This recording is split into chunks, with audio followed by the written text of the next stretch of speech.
Bonjour à tous.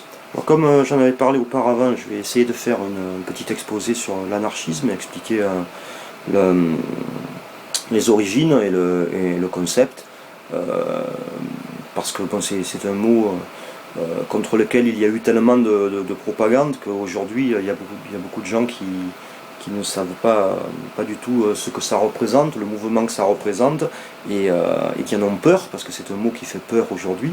Chaque fois que vous dites anarchisme, les gens voient des bombes immédiatement. Alors il y en a eu, mais dans un certain mouvement, et dans un certain contexte, mais c'est pas du tout la base du mouvement anarchiste. Alors, à la base, c'est un mouvement qui est né au 19e siècle, en tant que mouvement politique, et qui est le fruit en fait de l'opposition de deux visions. Donc la première vision, pour schématiser, je vais essayer de schématiser au maximum parce que c'est un sujet très complexe et qui peut avoir des ramifications dans des dizaines de domaines. Donc on va essayer de schématiser. Donc je vous disais 19e siècle, opposition de deux visions à la sortie du siècle des Lumières et des penseurs du siècle des Lumières. Opposition de deux visions où la première vision est la suivante, le peuple est idiot, inculte et irresponsable et il faut le gérer. Et deuxième vision, l'homme doit aller vers son émancipation, il est né libre et ne souffre aucune autorité légitime sur lui. Donc il peut s'autogérer sans qu'il y ait l'intervention d'une autorité supérieure ou d'un État. C'est la deuxième vision, la vision libertaire, on appellera ça. C'est la vision qui va donner naissance à ce qu'on appelle le socialisme libertaire. Alors le mot anarchiste, la première fois qu'il a été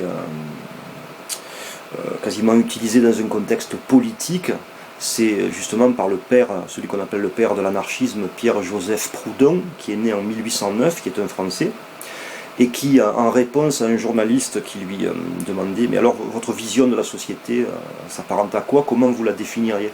Et lui avait réfléchi, avait répondu « je suis anarchiste ». Donc c'est à partir de là qu'on a utilisé ce terme pour le mouvement socialiste libertaire, en fait. Il y a eu plein de synonymes et de mouvements cousins ou frères, comme le communisme libertaire, le socialisme libertaire. Donc tout ça fait partie du mouvement anarchiste. À la base, le mot anarchie, ça vient de anarchia, en grec, qui veut dire absence de hiérarchie ou absence d'autorité, un truc comme ça. Vous avez la définition du Larousse, alors c'est rigolo parce elle ne ment pas, mais elle est tournée d'une manière à ce que ça vous fasse peur immédiatement. Je vais vous la lire. Conception politique et sociale qui se fonde sur le rejet de toute tutelle gouvernementale, administrative, religieuse et qui privilégie la liberté et l'initiative individuelle. Alors déjà, qui se fonde sur le rejet de toute tutelle, déjà ça fait reculer, alors qu'il faut simplement mettre le truc à l'envers. Elle n'est pas fondée sur un rejet, c'est le fait qu'il y ait émancipation de l'homme qui devient responsable de sa vie. Ce fait-là engendre le fait qu'il n'y ait pas d'État ou d'autorité supérieure. Donc il n'y a rien à rejeter, il y a simplement qu'il n'y en a pas. C'est tout.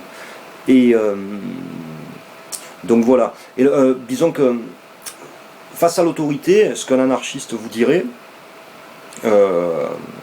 c'est Noam Chomsky qui dit souvent ça, un anarchiste vous demanderait toujours face à un organisme ou à une personne qui défendrait son autorité sur vous, un anarchiste lui demanderait toujours de légitimer cette autorité.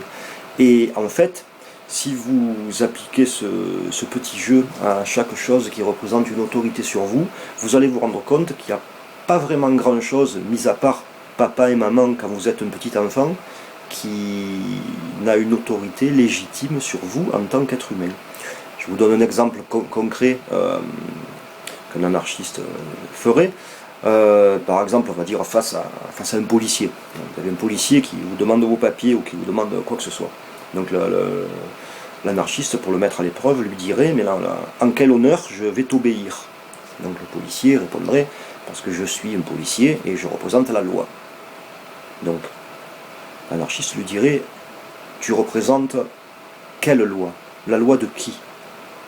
Donc le policier répondrait « Je représente la loi des gens du gouvernement. » Donc l'anarchiste dirait « De quel gouvernement? Je n'ai pas voté pour ces gens, je ne suis pas d'accord avec ces lois. Donc en quel honneur il y a une autorité légitime sur moi en tant qu'être humain? Donc finalement, le policier finirait par répondre que s'il a l'autorité sur lui, c'est parce qu'il est payé par le gouvernement pour avoir l'autorité sur lui. Donc l'anarchiste lui dirait, donc si tu es payé pour faire respecter une loi édifiée par des gens que tu connais même pas, ça veut dire que quelle que soit la loi même injuste, tu la feras appliquer en me persécutant parce que tu es payé.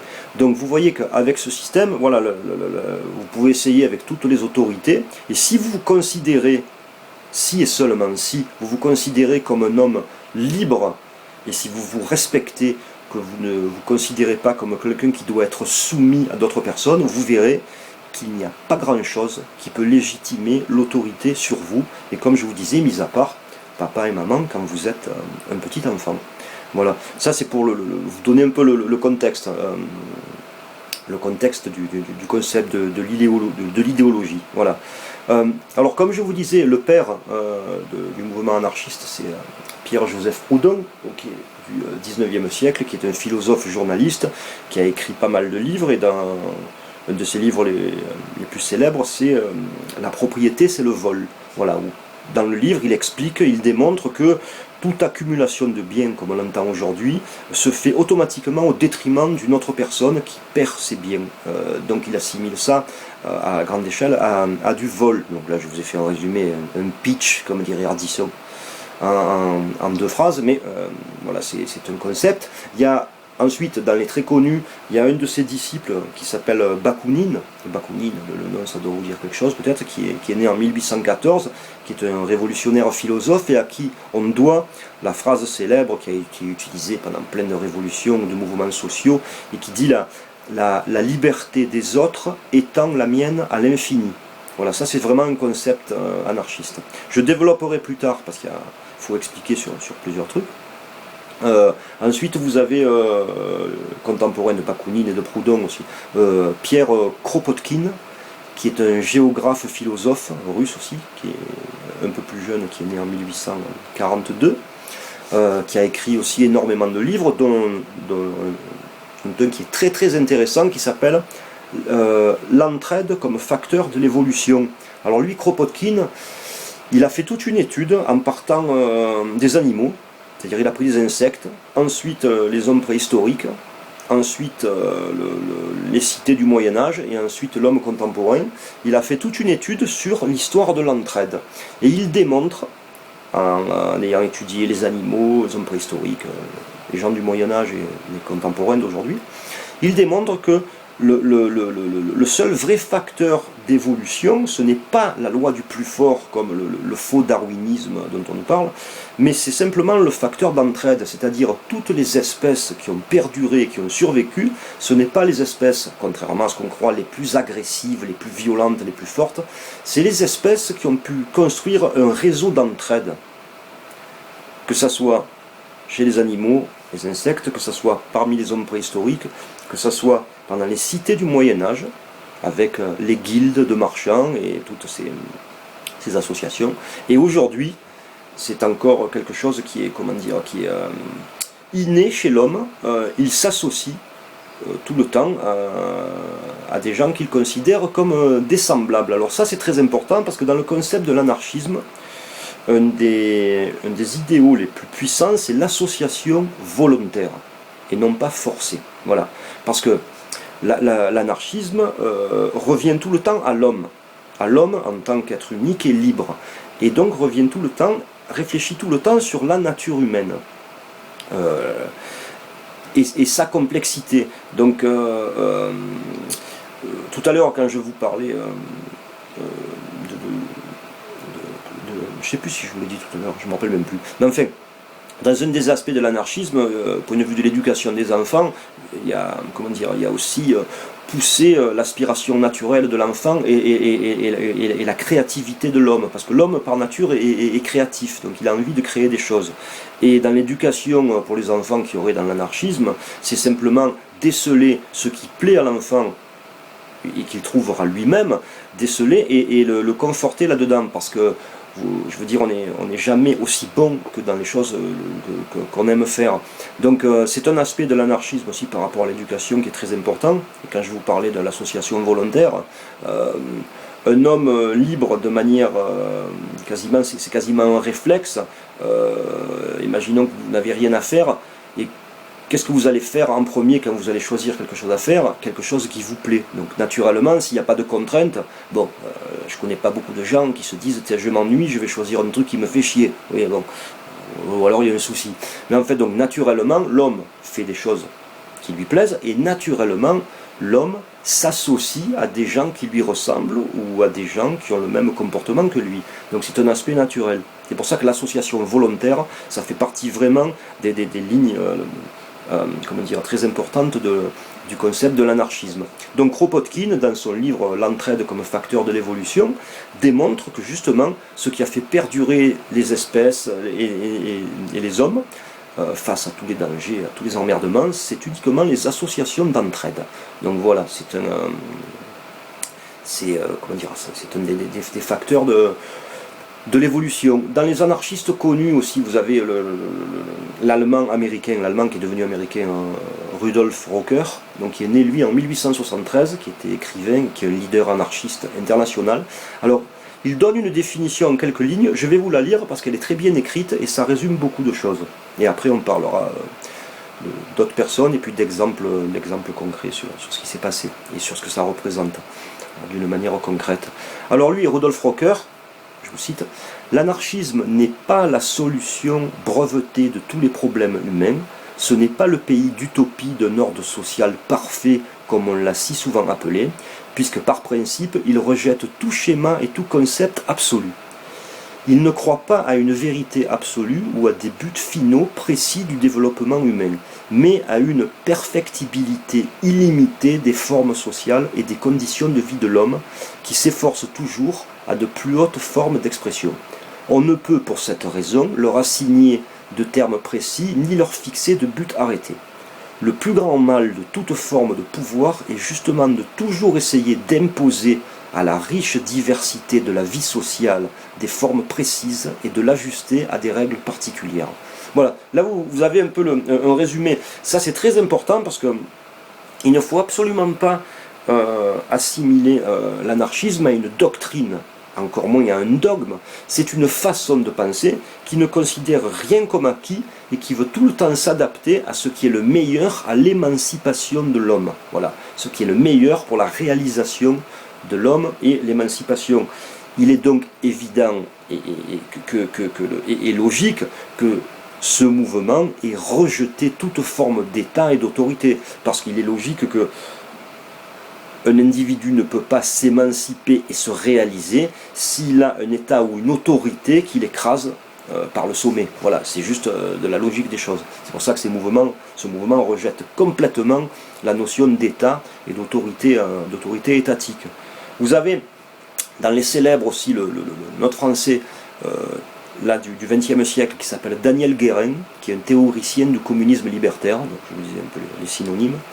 Lui, on lui doit la formule ni Dieu ni maître. Ça, vous avez certainement entendu parler, ni Dieu ni maître. Alors, ça, je veux développer un peu parce que, justement, dans la propagande qui est faite contre l'anarchisme, il y a beaucoup de gens qui qui sont pratiquants de religion et qui sont, un peu, que l'anarchisme repousse parce que justement il y a cette notion de ni Dieu ni maître. Alors attention, il faut y mettre un bémol parce que je vous rappelle ce que je vous ai dit au début et ce que je viens de vous lire de Rudolf Rocker et aussi de ce qu'un Max Stirner, un autre anarchiste très célèbre, de l'anarchiste individualiste, un allemand, qui lui prônait l'individualisme à fond et l'association ponctuelle. Donc lui c'était vraiment un extrémiste de l'individualisme, mais attention, il faut replacer dans le contexte.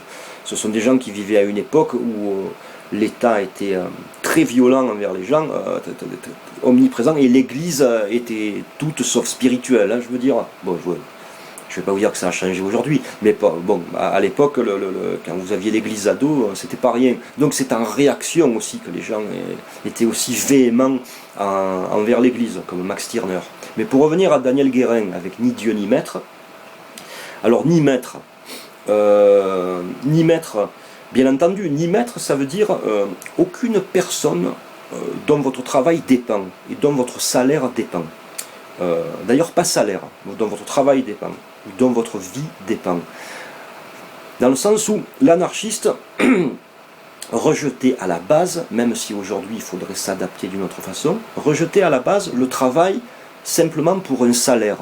Parce que le travail pour un salaire, c'est de l'esclavage pour eux. C'est-à-dire que l'ouvrier est considéré donc comme un outil qu'on paye, comme un salaire. Pour un anarchiste, le concept idéal, c'est quand le salaire d'une personne est le produit de son travail. C'est pour ça que, on verra un peu plus tard, ils sont pour comment on appelle ça, ils sont pour des groupes de travailleurs propriétaires de leurs outils et de l'usine. Mais je vous expliquerai un peu plus tard ce que ça veut dire. Mais donc, ni maître, ça veut dire qu'on ne dépend de personne pour manger. On ne dépend de la charité ni du salaire de personne pour manger. C'est d'ailleurs, il y a un économiste éminemment connu, je crois qu'il est considéré comme le père de l'économie moderne, il s'appelle Adam Smith, du XVIIIe siècle, je pense que c'est un Écossais. Bon, lui expliquait plein de choses, et à la fin de son livre, il explique que un monde qui se transformerait en monde de salariés serait une catastrophe pour le peuple, parce qu'il transformerait le peuple en bétail ignorant et inculte et soumis. Bon, malheureusement, je pense que lui aussi il avait une vision assez juste des choses, puisqu'aujourd'hui on en est un peu là. Donc, je reviens à Daniel Guérin, donc ni maître, c'était justement pour vous parler de ça, et ni Dieu. Alors, ni Dieu dans le sens où, imaginons une entreprise où on vous dise, voilà, il y a un poste pour toi, mais il faut que tu sois chrétien. Ou dans notre entreprise, si tu ne te soumets pas à la loi et aux règles chrétiennes, tu ne peux pas travailler. Alors là, l'anarchiste est complètement contre ça. Voilà. Il est absolument contre une personne qui essaye d'imposer sa religion ou sa vision de la religion à une autre. Parce que de toute façon, il part du principe, et je suis entièrement d'accord avec ça, que une personne à la limite qui se rapprocherait d'une foi, parce qu'elle sent des affinités avec, parce que ça résonne, cette personne, pour moi, deviendrait croyante dans cette foi, bien à elle, c'est son choix. Par contre, une personne qui se ferait convertir ne deviendrait pas croyante, mais serait une menteuse, serait un menteur. Cet homme serait un menteur, parce que quand on vous a converti par la force ou par l'obligation, eh bien ça veut dire que la foi n'existe pas, vous êtes donc un menteur, c'est tout. Donc l'anarchiste serait entièrement contre ça.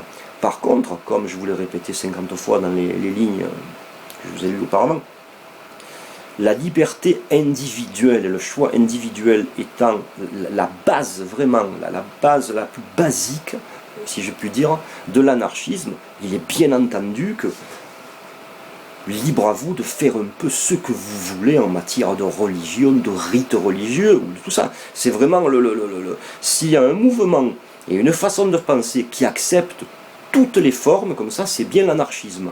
Sauf si une forme essaye d'avoir une quelconque autorité sur un groupe de personnes. Voilà, vous voyez la différence, c'est simplement ça. Mais la liberté individuelle est tellement développée, comme le dit Bakounine, la liberté des autres étant la mienne à l'infini. Ça veut dire ce que ça veut dire. Donc, pour ceux qui écoutent cet exposé et qui ne savaient pas d'où vient l'anarchisme et qui sont religieux, n'ayez pas peur, ça n'a rien à voir avec je brûle des croix, des Corans, des trucs comme ça. Ça c'est encore des visions de propagande complètement débiles qui font que les gens s'éloignent justement de ces textes écrits par ces grands anarchistes. Alors il est évident que si vous lisez des textes écrits par Bakounine, par Stirner, par Proudhon, vous allez avoir parfois des réquisitoires violents contre l'Église, mais attention, contre l'Église en tant qu'instrument autoritaire et de soumission du peuple. Et replacez-vous à l'époque en essayant de vous rendre compte de ce que représentait la puissance coercitive de l'Église par rapport à l'individu à l'époque. Donc replacez le truc.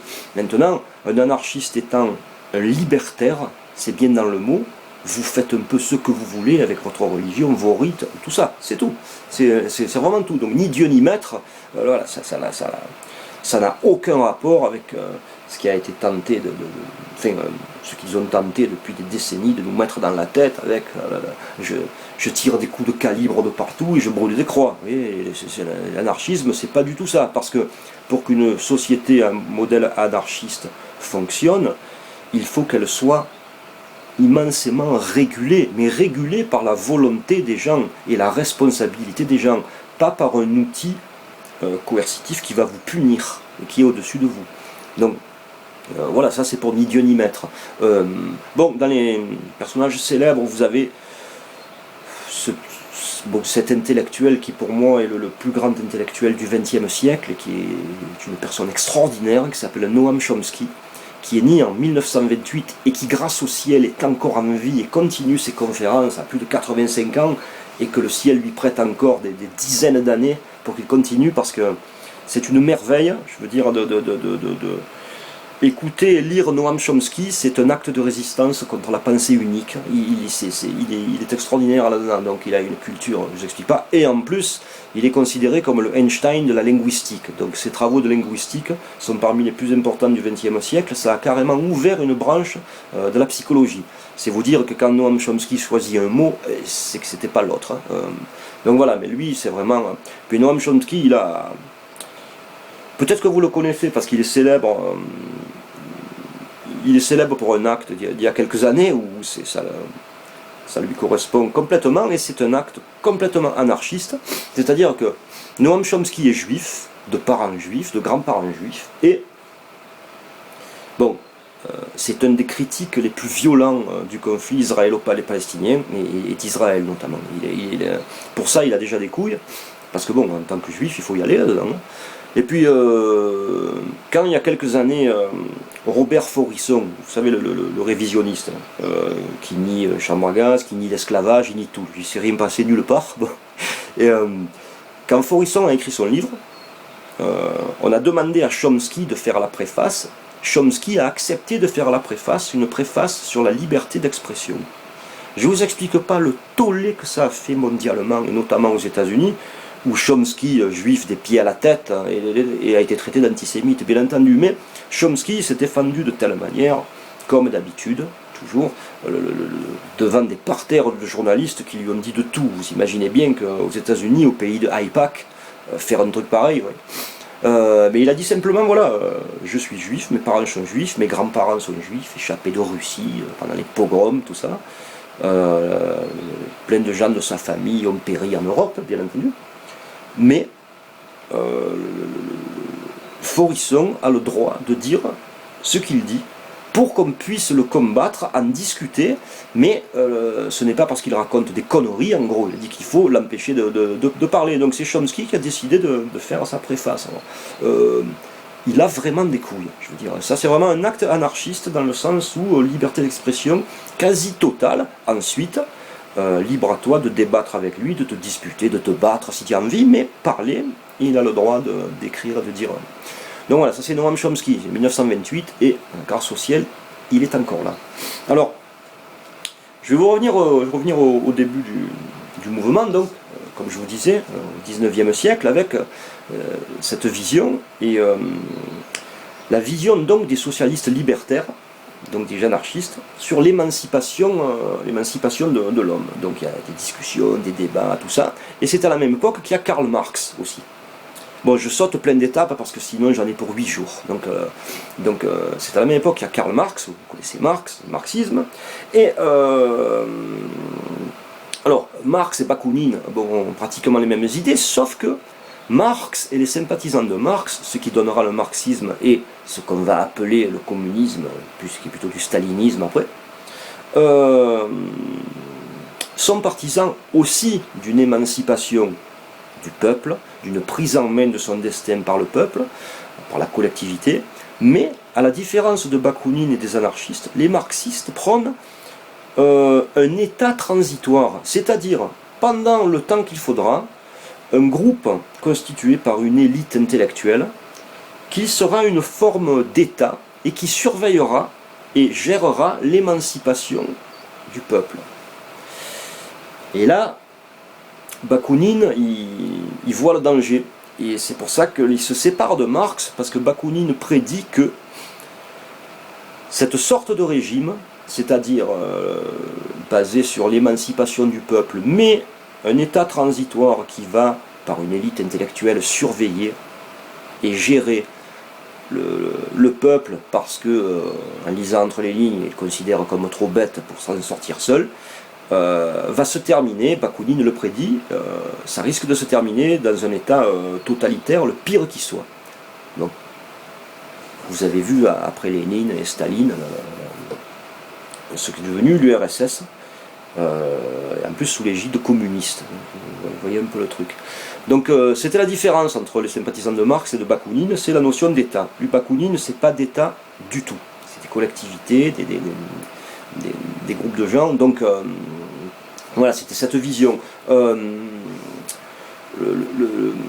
Comment dire, vers la fin du 19e, il y a un mouvement qui apparaît aussi qui s'appelle la social-démocratie. On n'a pas trop utilisé ce nom en France, mais on va parler de ça pour l'Europe, la social-démocratie. Donc c'est un mouvement qui reprend un peu toutes ces idées libertaires, mais qui juge qu'on peut accéder à toutes ces revendications des travailleurs pour des meilleures conditions de travail, qu'on peut y accéder par la voie normale du vote, de l'élection et de tout ça. Et à cette époque-là, à la fin du 19e, justement, les anarchistes perdent de plus en plus de gens dans leur rang, puisque le mouvement social-démocrate récupère tous ces gens, mais en leur disant qu'on peut en arriver à ces améliorations par la voie normale du vote et de l'État. Et alors, les anarchistes perdent énormément d'adhérents parce que la social-démocratie, enfin, disons leur concept, ce qui deviendra après le Parti socialiste, bien agit exactement comme les partis politiques maintenant, c'est-à-dire à partir du moment où il prend en compte les revendications des travailleurs, les travailleurs le rejoignent et votent pour lui. Ça ne veut pas dire qu'il va les appliquer, comme on voit aujourd'hui. Par exemple, vous avez un exemple concret qui, à la fin, qui devient délirant, mais chaque fois qu'il y a une présidentielle, vous avez le Parti socialiste qui parle du vote pour les immigrés. Depuis que je suis petit, je l'ai entendu celle-là. Il parle du vote pour les immigrés. Alors, le droit de vote pour les immigrés. Alors, il est évident que les gens d'origine émigrée, entendant ça, naturellement ont une capitale sympathie envers un parti qui parle de ça et donc votent pour lui. Et ensuite, vous avez déjà vu un débat sur la loi sur les émigrés quand c'est pas pendant la campagne électorale, vous. Donc, vous voyez bien.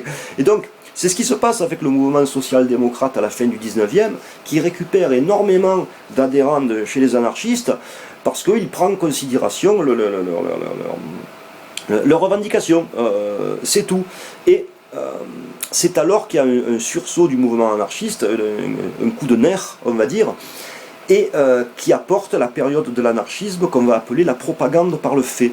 La propagande par le fait, c'est simplement joindre l'acte à la parole, c'est-à-dire en plus des discours, des meetings, tout ça, c'est les attentats. Donc ça n'a pas duré longtemps parce qu'ils ont vu que ça ne menait pas à grand-chose, mais c'est au fin du 19e et début du 20e que voilà, ils joignent l'acte à la parole avec des attentats, des assassinats bien symboliques, de patrons, tout ça. Et d'ailleurs, la propagande dans le fait, ça a été repris chez nous en Europe, pendant ce qu'on appelle les années de plomb, de 1970 à 90-95. Pour ceux qui ont mon âge ou qui sont un peu plus vieux, vous vous en souvenez certainement, avec en France Action Directe, en Allemagne la Banda Bader et en Italie les Brigades Rouges. Et là ça plaisantait pas, je veux dire, là c'était pas Besancenot ou Mélenchon qui venaient crier à la télé, je veux dire, là vous regardez les archives, vous allez voir que ça rigole pas du tout, quoi. Mais c'est une on appelle ça une réapparition soudaine de la propagande par le fait, voilà, par quelques petits groupes, mais qui ont fait beaucoup plus de mal finalement à l'anarchisme que quoi que ce soit, parce que bon, voilà, ça a permis à la propagande de continuer de diaboliser le mouvement et surtout de le faire apparaître uniquement comme un mouvement qui fait exploser des gens ou qui assassine des riches. Donc, alors que, comme je vous l'ai décrit auparavant, ça n'a rien à voir. Donc voilà, ça c'est pour l'histoire, à peu près les grandes lignes de l'anarchisme jusqu'à maintenant. Mais disons que ce que vous pouvez vous dire, c'est que voilà, tous les acquis sociaux qui ont été faits depuis le 19e, le fait qu'on vive beaucoup mieux aujourd'hui qu'au 19e siècle, eh bien, ça vient des valeurs de l'anarchisme. C'est de ce mouvement-là, socialisme libertaire. Pourquoi il est caché? On va en parler maintenant. Pourquoi on ne parle pas de l'anarchisme, on ne parle que du communisme, du socialisme, de tout ça, mais on ne dit jamais le mot anarchiste, justement pour tous ces acquis. C'est que l'anarchisme est le seul mouvement qui ne veut pas d'État, d'autorité supérieure. Et là, ça dérange énormément de gens. Alors, est-ce que ça peut marcher? Je vais maintenant passer à des exemples concrets, donc, qui ont eu lieu, qui se sont pour la plupart du temps terminés de manière tragique, et vous allez comprendre pourquoi. Et puis voilà, donc je vais commencer par, dans les mouvements, comment dire, dans les exemples concrets. Vous avez, lors de la révolution d'octobre, chez les Russes, entre 1918 et 1921, vous avez justement, la révolution arrive par le biais de ces mouvements anarchistes, marxistes, trotskistes après, tout ça. Mais donc vous avez l'armée rouge, les bolcheviks, qui se battent contre l'armée blanche, c'est-à-dire le pouvoir en place. Et en Ukraine, vous voyez déjà l'Ukraine, ça a une sacrée histoire l'Ukraine, vous avez l'armée insurrectionnelle ukrainienne, qui est une armée entièrement anarchiste, je l'ai au bout de la langue, merde. Le nom du leader, c'est, vous avez sans doute entendu, Nestor Makhno. Oui, justement, Nestor Makhno, donc, qui est le leader de l'armée insurrectionnelle ukrainienne entre 1918 et 1921, et lui qui se bat contre l'armée d'occupation qui est en Ukraine. Et l'armée rouge s'associe à l'armée anarchiste pour combattre les blancs, donc le pouvoir en place. Ils les battent, mais immédiatement se retournent contre l'armée anarchiste et les détruisent et les mettent en fuite. Donc ils se sont servis des anarchistes et des revendications libertaires, tout ça, pour avoir des alliés. Et ensuite, bien entendu, comme l'armée insurrectionnelle ukrainienne aurait mis en place un État, enfin pas un État, mais justement un système anarchiste en Ukraine, ils ont vite été éradiqués par le côté marxiste, avec Lénine, et après vous avez vu ce que ça a donné. Ça c'était pour les exemples dans la guerre. L'exemple le plus significatif de l'anarchisme, c'est pendant la guerre civile d'Espagne, de 1936 à 1939, où là carrément, voilà, ils ont vécu de manière anarchiste. Plein de collectivités se sont construites, notamment en Catalogne et puis dans toute l'Espagne. Et là, les gens ont commencé à vivre vraiment dans un système anarchiste, c'est-à-dire où les travailleurs sont propriétaires de l'usine, de leurs outils, leur salaire est le fruit de leur travail, et toutes les notions d'entraide, d'échange, toutes les décisions sont prises. Ça me fait arriver aussi à un aspect de l'anarchisme.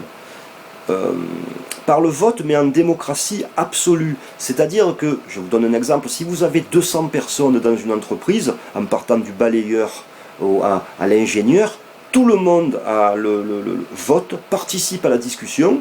vote et a le même poids.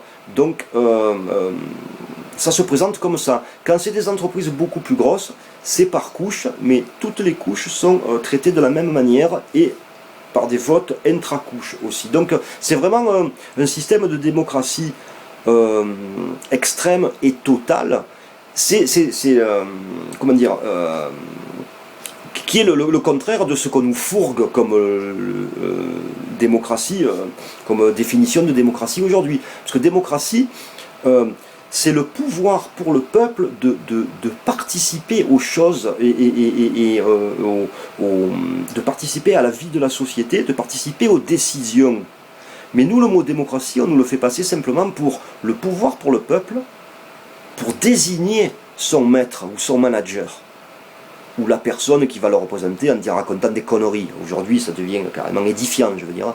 Mais voilà. Mais en fait, le vrai mot de démocratie, c'est la participation de tout le monde, du peuple, à la participation à tout.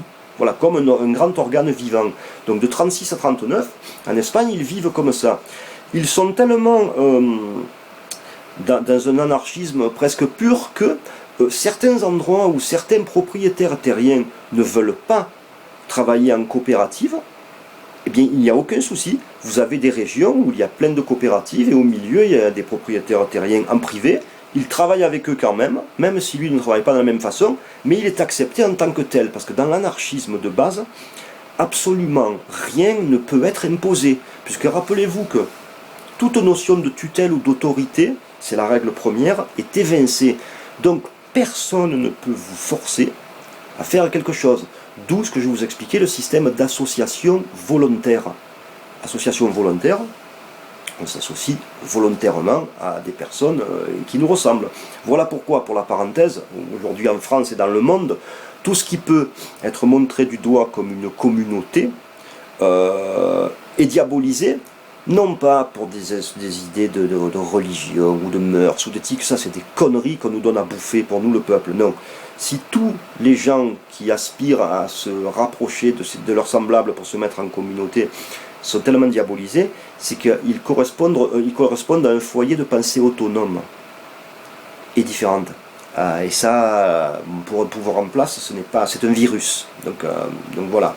Alors, il est évident qu'après, pour fermer la parenthèse, toute cette propagande et ces luttes interconfessionnelles, toutes ces conneries, ça fait ressortir les plus cons de tous les côtés, qu'aussi bien dans les religions, dans les politiques, vous avez les plus cons qui ressortent, ça fait ressortir la connerie humaine, et quelle que soit la race ou la religion. Mais ça, bon, je regrette, mais même si c'est une propagande de l'élite qui fait son possible pour nous rendre cons, libre à nous de ne pas devenir cons aussi. Je veux dire, il ne faut pas non plus blâmer tout le temps les leaders. Vous savez, les leaders, ils font en général 1m75 pour 70 kg. C'est pas eux tout seuls qui vont vous faire obéir. Il faut quand même, se soumettre et ne pas réfléchir pour devenir con. Donc il y a aussi une très grande responsabilité du peuple dans la connerie, je veux dire. Donc je reviens à l'Espagne de 36 à 39. Donc l'expérience anarchiste a été très bien vécue. Il y a eu des choses extraordinaires qui ont été faites pendant cette période. J'avais vu des documentaires avec des témoignages de papis et de mamies qui avaient vécu cette période. Ils avaient tous les larmes aux yeux en disant c'était formidable, on ne regardait plus le voisin comme quelqu'un à qui obéir, ou quelqu'un qu'il fallait soumettre, ou quelqu'un sur qui on avait des droits, ou qui avait des droits sur nous, mais simplement comme une personne qui était interdépendante avec nous, tout en étant libre individuellement de faire ce qu'elle voulait. Et donc ça changeait complètement la vision des choses, et ces gens, quand ils vous parlent de ça, vous avez vraiment l'impression qu'ils ont vécu au paradis. Alors comment se termine l'expérience anarchiste de 36 à 39 ? Eh bien, c'est très significatif parce que ça va vous montrer ô combien l'anarchisme est le fléau du système mondial et du pouvoir et des pouvoirs en place. C'est qu'en 1939, vous avez carrément une alliance entre le parti de Franco, les fascistes, les communistes, les catholiques, les libéraux, tout le monde, tous les partis qui sont ennemis jurés se rassemblent pour massacrer les anarchistes. Et ils les massacrent. Et à la fin, ils se redivisent et ils se rebattent entre eux. Mais tout ça pour vous montrer que, à cette époque-là, il n'y a eu aucun soutien pour l'Espagne du monde entier. Aucun soutien. Pourquoi? Parce que l'Espagne montrait que la vie sans l'État et sans l'autorité pouvait exister. Et ça, aucun parti au monde ne tenait à soutenir ça. C'est pour ça qu'ils se sont alliés et qu'ils les ont massacrés. Alors, je fais une parenthèse très importante. La raison pour laquelle ça a fonctionné de 36 à 39 en Espagne, c'est pas un coup de baguette magique. Voilà, il ne faut pas se leurrer non plus, il ne faut pas être utopique. C'est qu'avant ça, il y a 70 ans d'éducation anarchiste en Espagne. À cette époque, le FAI, la Fédération anarchiste ibérique, comporte 1 million d'adhérents. C'est plus que tous nos partis réunis. Vous voyez, ça ne vient pas de nulle part. Ça fait des années que les parents, les grands-parents, les professeurs à l'école parlaient de ce genre de système d'entraide, de collectivisme, de coopérative, de non-autorité, de responsabilité. Donc voilà, ça ne se fait pas comme ça. C'est pour ça que, voilà, pour répondre à certaines personnes qui me posent des questions aussi quant à l'utopie de l'anarchisme, bien entendu, il ne faut pas être utopique, mais on a le droit de rêver. Et comme l'anarchisme, je vous le disais, ne conçoit absolument pas d'autorité ou de tutelle, l'anarchisme, par définition, est une démocratie, une société qui se construit par le bas, c'est-à-dire de moi envers mes proches, de mes proches envers leurs proches, et comme ça. À partir du moment où il va y avoir un guide placé tout en haut qui va dire « il faut penser comme ça, pensons tous comme ça », si vous avez obéi en réfléchissant et en trouvant que c'était le bon truc, alors allez-y, mais par contre, si vous avez obéi parce qu'il fallait obéir, là, vous êtes le roi des cons, c'est comme ça. Mais disons que voilà, la raison pour laquelle ça a marché de 36 à 39, c'est qu'il y avait eu toute cette éducation auparavant. Pour vous montrer comment ça fait peur aussi, vous avez voilà, l'Italie de l'après-guerre, 1944. Les Alliés, les Américains et les Anglais arrivent vers le nord de l'Italie, mais se rendent compte qu'il y a une grande partie du nord de l'Italie qui a été libérée par les Italiens eux-mêmes. Et dans l'absence de gouvernement, d'autorité, tout ça, eh bien, il a bien fallu qu'ils vivent. Ont vécu en coopérative, en collectivité, et avec cette forme. Eh bien, qu'est-ce qui se passe? Immédiatement, vous pouvez vérifier, l'armée remet en place des dirigeants fascistes pour contrôler tout ça et former une espèce de gouvernement, tout ça. Immédiatement. La Grèce, je ne sais pas si c'est 45 ou 46, je ne sais plus, un truc comme ça, je ne me rappelle plus. Juste après la guerre. Grèce qui s'est libérée elle seule. Des nazis et des collabos qu'il y avait là-bas. Quand les Anglais arrivent, ils se rendent compte qu'il y a pas mal d'endroits en Grèce, notamment dans les montagnes, tout ça et tout, où les gens se sont dit, il n'y a plus d'État, il n'y a plus de gouvernement, comment va-t-on vivre? Et donc là, c'est pour ça que dans la propagande, il y a énormément d'énergie qui est mise sur le fait que de faire croire au peuple qu'il est bête, qu'il est con, qu'il ne s'en sortira jamais. Parce qu'en fait, face à l'urgence, il y a toujours de bonnes réactions.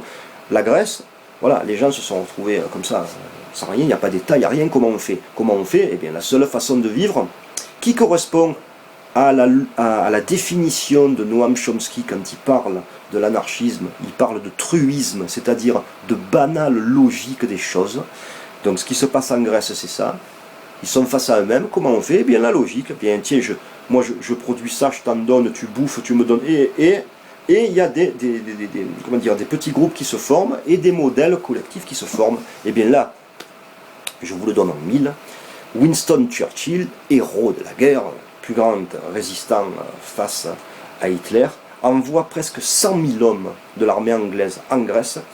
Il rétablit les fascistes qui étaient en place pendant la période de la collaboration, ce qui donnera, après toute l'époque totalitaire terrible que les Grecs ont subi avec ce qu'on appelle l'époque des colonels et tout ça. Mais vous voyez, chaque fois face à un exemple de réussite du peuple en autogestion, il y a immédiatement réaction militaire, quel que soit le pays et le régime. Immédiatement. Parce que ce n'est pas...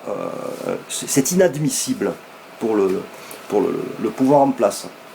Donc je vous dis pareil, Pareil en Grèce. Maintenant, comment dire,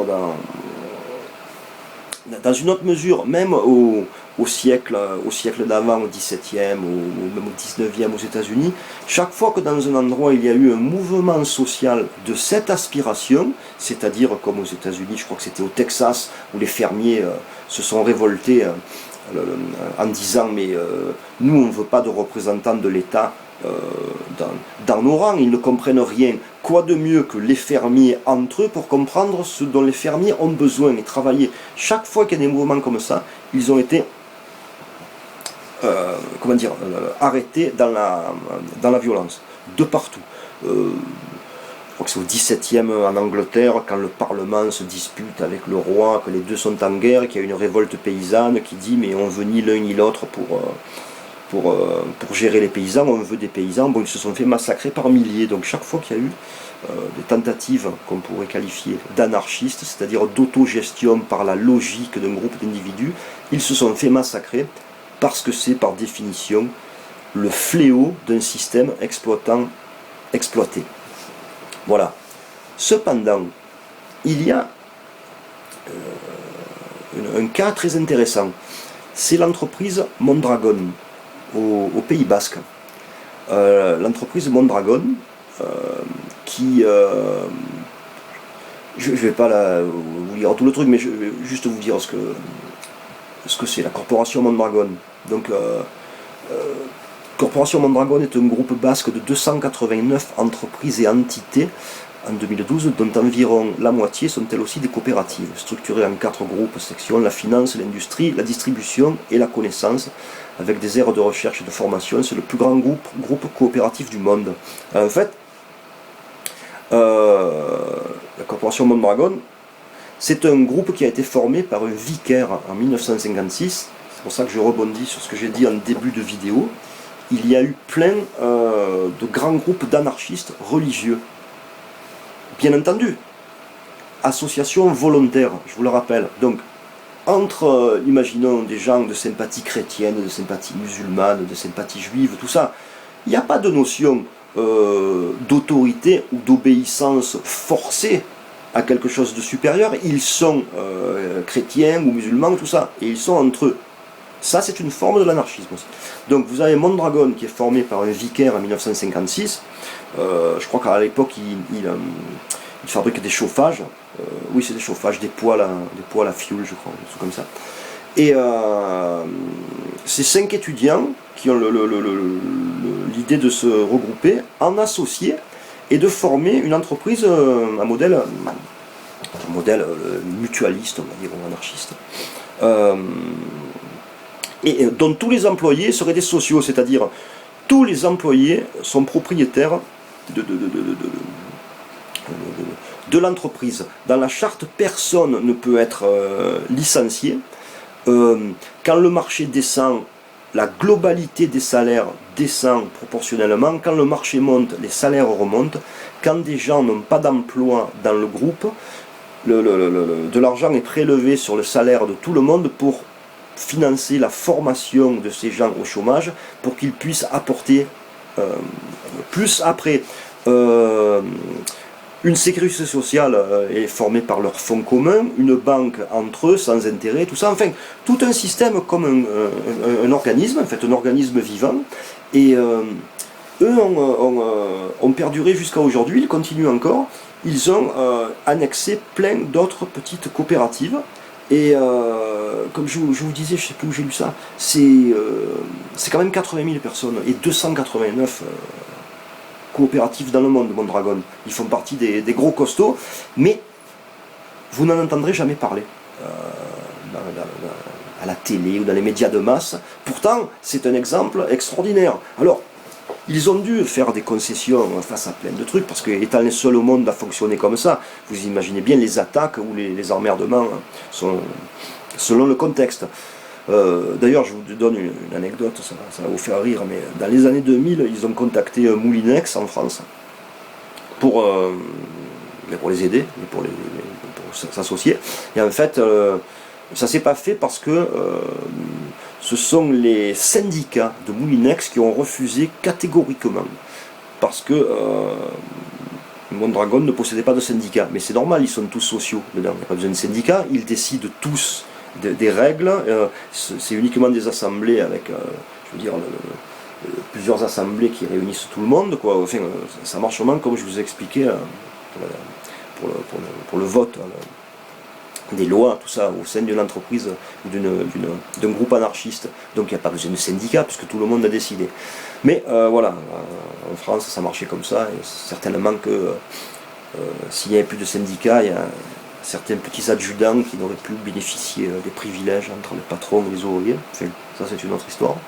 Mais vous savez, oui, vous pouvez vous renseigner sur Mondragon, alors ça s'écrit comme ça se prononce, Mondragon. Et si vous lisez un peu là-dessus, vous allez voir comme ça fonctionne, c'est assez intéressant. Et donc voilà, j'ai un peu fait le tour entre certains exemples, certains trucs. Je me suis pas trop étalé sur les concepts et tout ça, et puis sur l'histoire des différents mouvements, tout l'historique, les internationales, tout ça, avec les réunions des anarchistes. Parce que bon, ça ne finit plus. Si ça vous intéresse, il vaut mieux que vous vous renseigniez.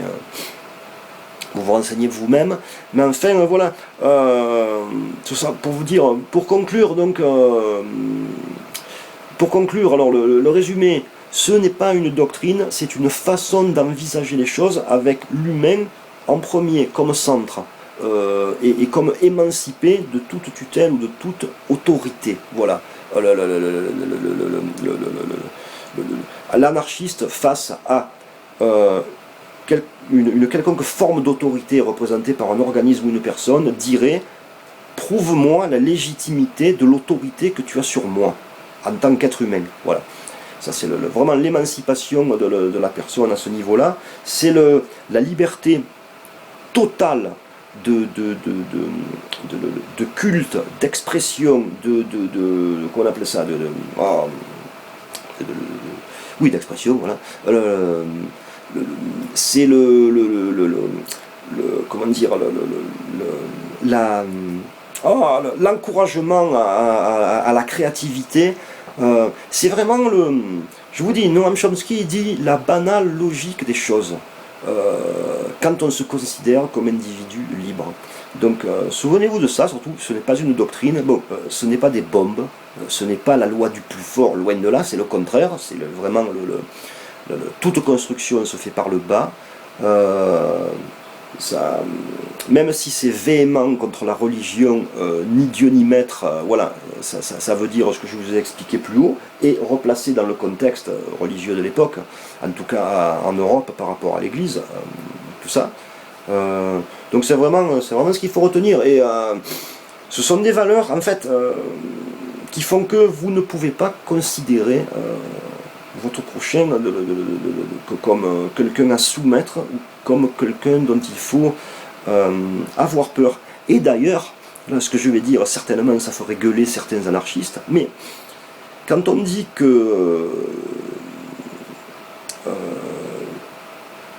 il faut être éduqué pour considérer son prochain, respecter la liberté de son prochain, le considérer non pas comme un ennemi, mais comme quelqu'un d'interdépendant, est-ce que ça ne se rapproche pas finalement un peu de la spiritualité dont on parle dans certaines religions?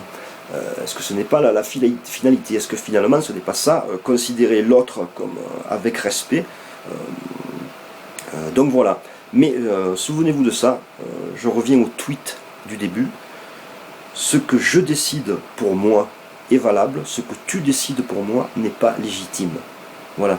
Partant de là, vous pouvez faire tout le reste de l'exposé. Bon, j'ai oublié des millions de trucs, mais vous avez bien compris que le sujet est énorme, on n'en finirait pas d'en parler. Bon, j'espère que ça a ouvert les yeux à certains, que ça a pu intéresser certaines personnes. Tiens, je vous conseille un livre, si ça vous intéresse, facile à lire, un bon résumé. C'est justement Daniel Guérin, l'anarchiste, ça tombe bien, on parle de ça, l'anarchisme. Donc ça vous le trouvez facilement, vous pouvez le commander. Daniel Guérin, l'anarchisme. Alors il parle du début, il parle de tout le mouvement, et il cite les principaux, il explique bien plein de trucs. Vraiment, après, quand vous voulez approfondir, il y a plein de gens à lire, mais ça vous trouverez tout seul, comme je vous ai dit, Bakounine, Kropotkin, Rudolf Rocker, tout ça.